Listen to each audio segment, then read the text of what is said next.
Prepare ko diri isang bracket guys para sa aircon. Muna siya guys sa stainless na guys. Muna guys.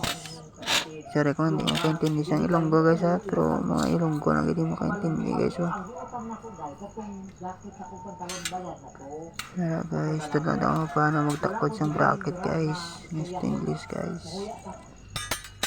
Tuwan nyo lang hasta matapos guys. Ara guys, nag-ano ko da sa bolt guys. Butang guys, ara guys. Bali sa outdoor na siya nga bracket guys. Sagwa. Ginagdan ko na siya guys para nang tama-tama ang kaugot guys. Para hindi siya matanggal pag takod sa outdoor sa aircon. 2,000 years later. Nag-ari guys. Nagaputol naman ko din sa ano guys, copper sa aircon guys.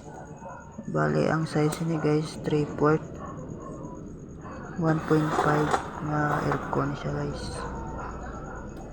Doon ko na siya bali ginatakos ko na siya subong guys. Kag parang dugay-dugay putson ka na sa isulod kaya sa rubber na guys. Isulod ka na siya sa rubber guys.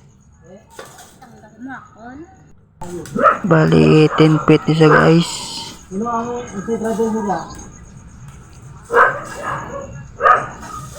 port.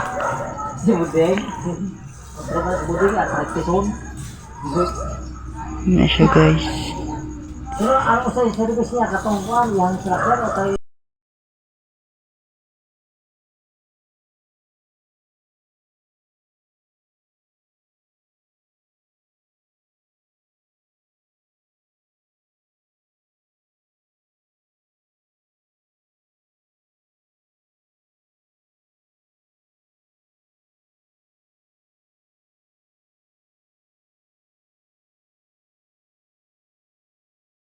A few moments later.